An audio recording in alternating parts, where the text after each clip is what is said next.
Yeah. What's poppin', T Squad? It's me, Keisha, and I'm here with tonight's All Tea, All Shade, Real Housewives of Dubai, Season 1, Episode 9. Before we begin, I want to remind you guys that this Saturday at 7 p.m. Central Time is my interview with Love and Marriage DC reality star Winter Williams. You do not want to miss this. It is a juicy interview, honey, filled with a lot of tea on the show, her life, her marriages, everything from the rooter to the tutor. Don't miss out this Saturday at 7 p.m. Central Time. Now let's get into tonight's review. The episode begins with Caroline sitting on Sergio's lap in that damn confessional. They playing a newlywed game. And this man makes a comment, Thompson, I was waiting for my Prince Charming. And they was like, you mean princess? And he was like, yeah. No, you said it right the first time. Child. Look at God. Won't he do it? He reveals himself in mysterious ways. And Sergio, being a heterosexual male, is not one of them. That is a lie, a falsehood, child, that I have the biggest lie I've ever seen in my life. And he better not sit up there and try to blame it on a language barrier. Princess and prince is the same in every goddamn language, goddamn it. So boy, stop it with the foolishness. I feel like Caroline Stanberry already know what's up, child, and she's fine with it. And so if she fine with it, I'm fine with it too. Allegedly. So then we see Sarah meet up with Ayan, and of course Ayan comes dressed to the nine in haute couture, honey. She got on a white dress with a long ass white ruffle train, and she was like, I should have worn this to Stottenberry's wedding. And in her confessional, Ayan was like, I'm always gonna look better than everybody. You know why? Because I was born this way. Deal with God. I was like, bitch, you better tell these hoes, don't ever let nobody dim your light, bitch. If you want to walk out in a goddamn ball gown every motherfucking day, you could do that. Do it, bitch, and strut. Can't nobody tell me shit. And I love Ayan for that. I love the confidence. The reunion was just filmed last week, and there's already a divide. It was, of course, Ayan and Lisa riding, hanging with each other. They did not hang with the other girls.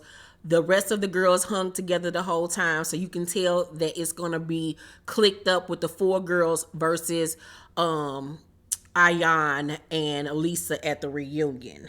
And I cannot wait to see this play out.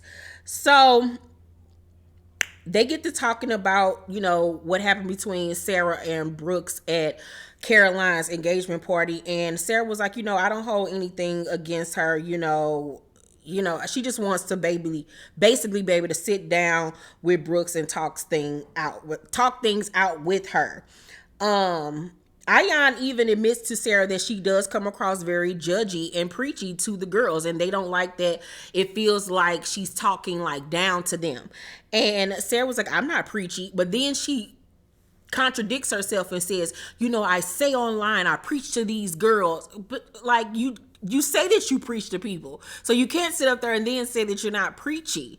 You know what I'm saying? Yes, you've been through things, and yes, you can help people, but everything that happened to you doesn't mean that it coincides or equates with what other people are going through. You know what I'm saying? You can give your story and your testimony without trying to make people feel like if you don't do it my way, then it's not right. To me, Sarah does come across a little preachy or whatever. I like her for the most part, but she does come across that way a little bit. So we then see Brooks meet up with her ex-husband, Zoran, honey. And you can tell Zoran got money. He a businessman. He's an older, gentleman. They show pictures of them back in the day. He was really handsome back in the day. He's still a nice looking white man or whatever he is, child, for his age. But he really was a nice looking man back in the day. And they talk about, their son feeling like he doesn't have any friends at school and feeling bullied. And he said he didn't know anything about it. Their son didn't talk to him about it at all. And she's shocked by that. So she was like, now that you're back, because he's been gone apparently for 4 months, that, they're going to all go up to the school and have a conversation. she also brings up once again how when they were married, he was a very angry person or whatever. And on last week's episode, when she was talking to her mom about it, I was wondering, like, was there any like physical abuse? Because that's how they were making it seem, or at least how it was edited to seem like there might have been some type of physical abuse between her and Zeron.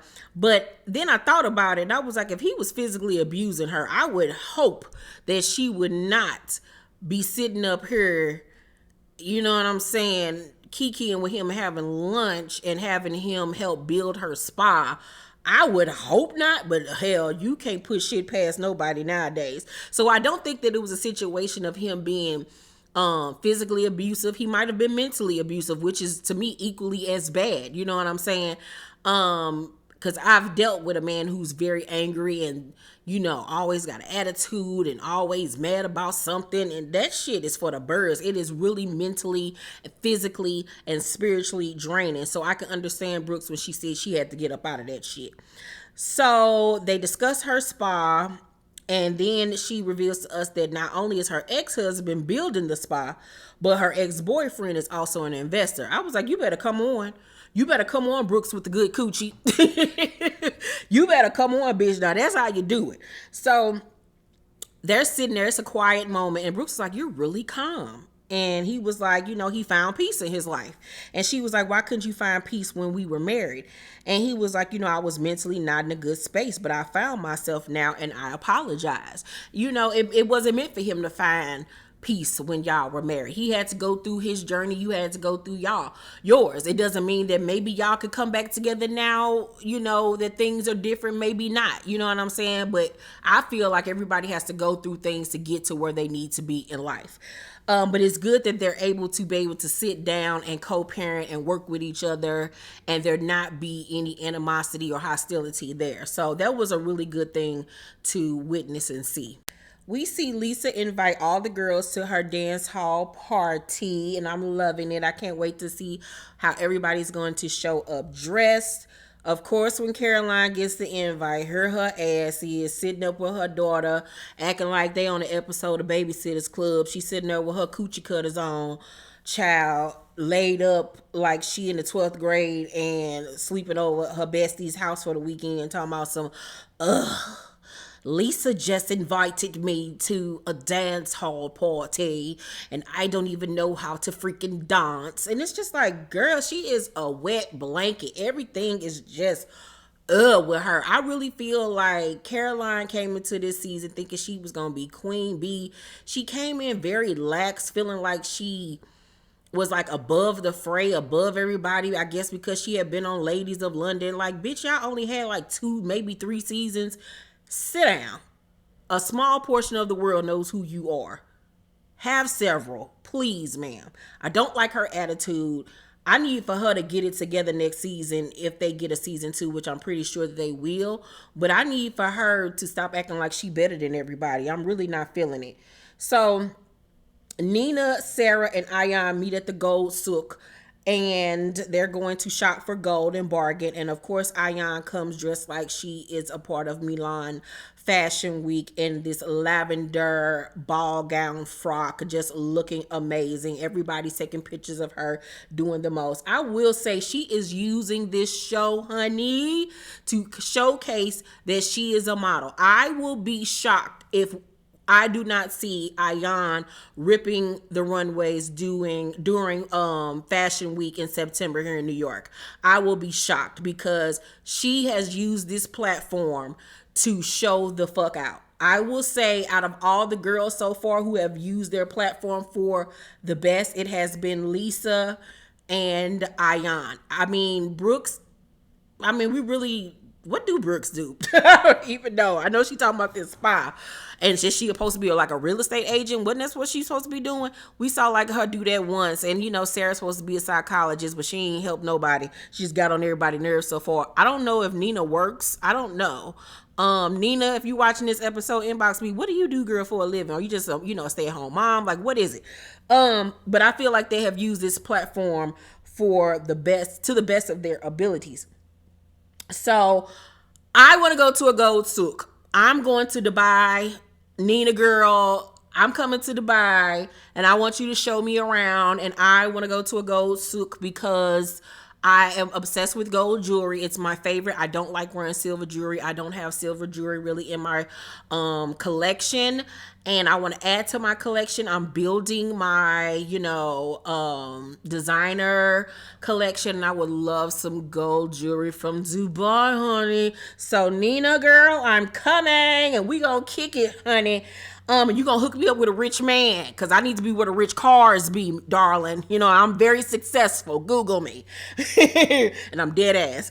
So, Ayan, after they get done shopping, lets the girls know that she has in fact invited Brooks to go to lunch with them to this Ethiopian restaurant because that's her mom's favorite food and everything, and she really wants to show them the culture.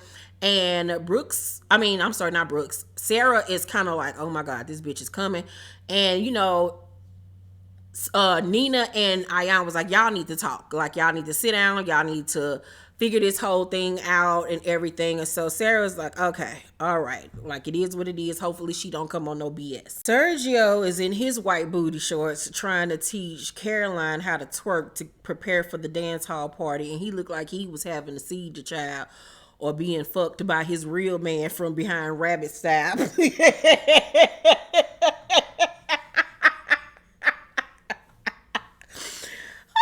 Then he tried to teach her the butterfly. I don't know what the fuck that was, but it was not the butterfly, sir. That was the funky chicken with your legs. I don't know what was going on there. Y'all just need to just go and be pretty and sit down. If you do any dancing, let it be a 1-2 step or some ballroom dancing, like literally ballroom dancing. Like hit the hell, you can't even do the cha-cha with her. Hell, you ain't got no rhythm. Y'all just need to sit on mute. Just sit and be pretty and drink. That's all y'all need to do. So we then see the ladies heading to the Ethiopian restaurant. We see Brooks in her car, and she's like, "Ooh, we are in the hood. Ooh, we could have went to this restaurant or that restaurant, but she wanted to come to the hood. Ooh, okay." I'm like, girl, calm the fuck down. Don't nobody want you, first of all. And everybody with sense know that the hood spots got the best food. You gonna get the most authentic experience. Hell, if Nina and Sarah and them one fucking complaining, why the fuck are you complaining? Girl, stop acting like you too good for stuff. Like, sit down somewhere. Now, would I have been scared? Yeah. Hell, I get scared when I ride through the hoods in my own city. But I know it's gonna be some good food when I get there.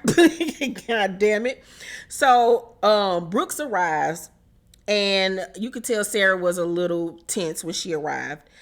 And she sits down. It's kind of awkward. And she was like, I have to acknowledge the cat in the room. My girl, Ayan Thompson, where's the cat? They was like, no, it's a metaphor. Like, there's the big elephant in the room. She's like, oh, okay. So Brooks get to going on about how she felt like her parenthood was being judged that night, and how she had told her son that he could go upstairs, and that Sarah was like, you're not going to put him to bed, and that it seemed like, she was being suggestive, like, girl, you ain't going to go put your son to bed. And Sarah was like, I did not say that. And I'm like, girl, yes, you did. You did, love. You kicked it off with that statement. And I just don't understand why Sarah is not willing to see her side and how she feels with, the things that were said that night.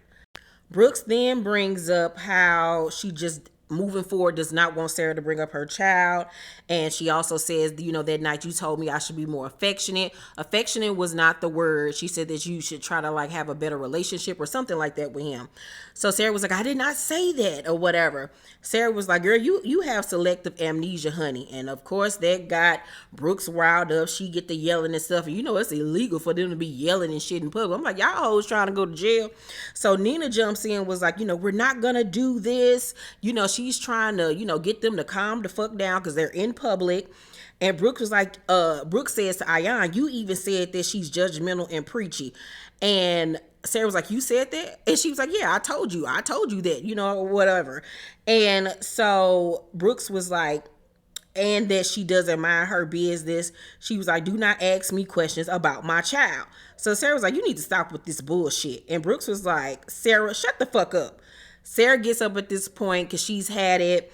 Brooks tells her to shut the fuck up again. And she was like, tell me to shut up one more time. And I was like, ooh, what you gonna do, girl? And Brooks said, what you gonna do? And she ain't do nothing. She just left.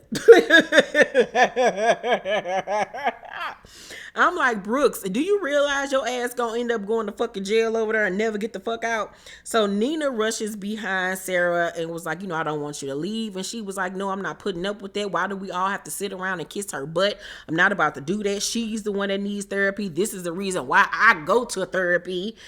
And Sarah just ends up leaving. She was like, I'm not going back in there. So Nina goes back inside to see Ayan and Brooks steady yelling, talking about the whole situation. And she's had it at this point because she ain't trying to go to jail, child. And Ayan tells Brooks, you know, I feel like you didn't even want to really fix the issue. And Brooks was like, so I should just let her spew her lies? And Nina at this point was like, you know what? I'm the hell over this. I'm out. So then Nina leaves. And Ayan at this point was like, girl, you not about to leave too and leave me with all this food. And Brooks is like, I am. We'll get together another day. And she then dips off and leaves Ayan with all the damn food. I would have been pissed off if they left me with all that goddamn food. Ayan said, fuck them hoes. I'm going to eat anyway. She sat down and ate and talked to herself while eating that damn food. And then she had to get up and go pee with that big ass dress on. I really want to know how she peed with that dress on. I know production had to go in the bathroom and help her child. Poor Ayan. She tried, but she failed. Tried and failed miserably. But I love her, child. I love her. Brooks, however, has to learn how to have a calm conversation with people because she literally goes from 0 to 100 real quick. And it's like she sees red and doesn't know how to calm down.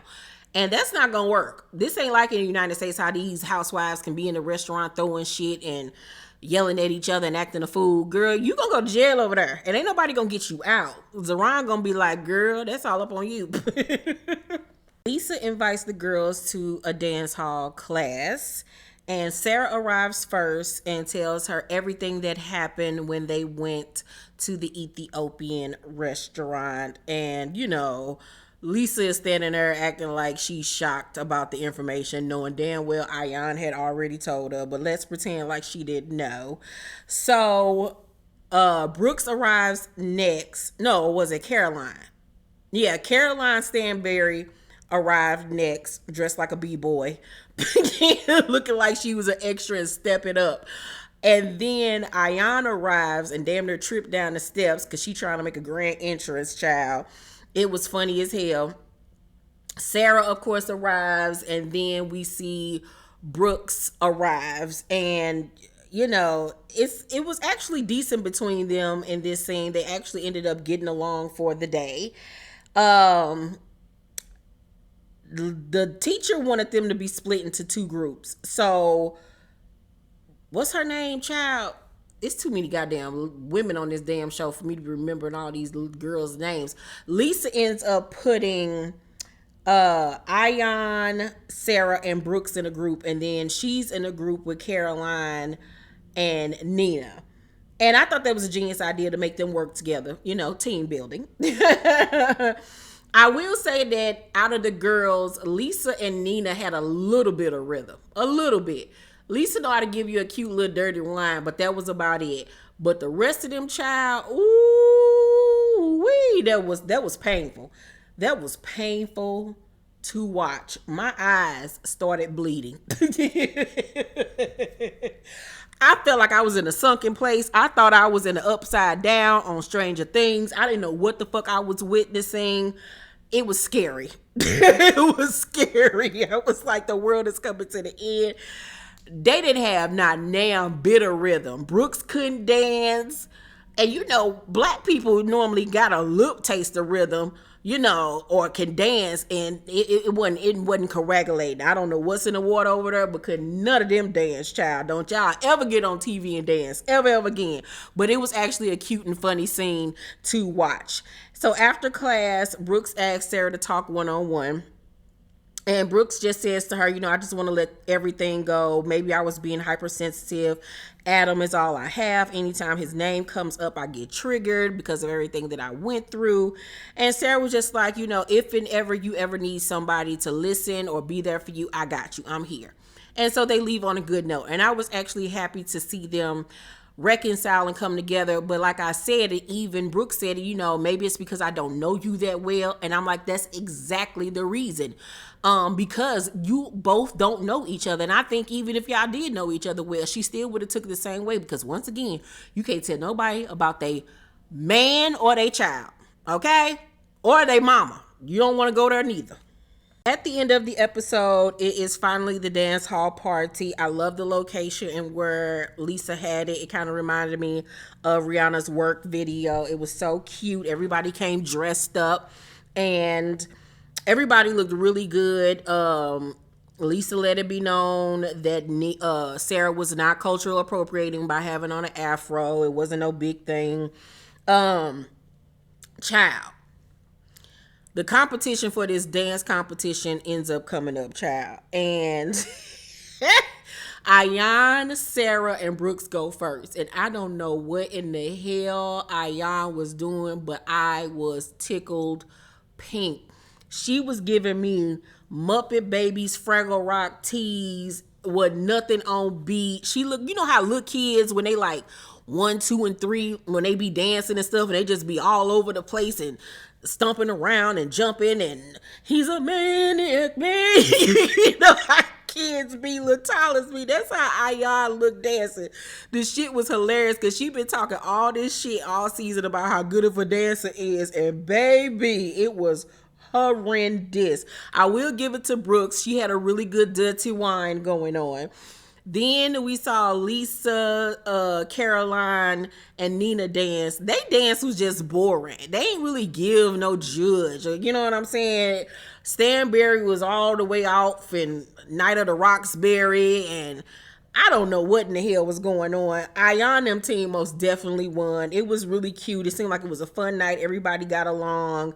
And I loved the ending. It was a really good episode. Overall, I'll give tonight's episode an A. I thought it was really, really good. Seems like next week's episode is going to be equally as entertaining.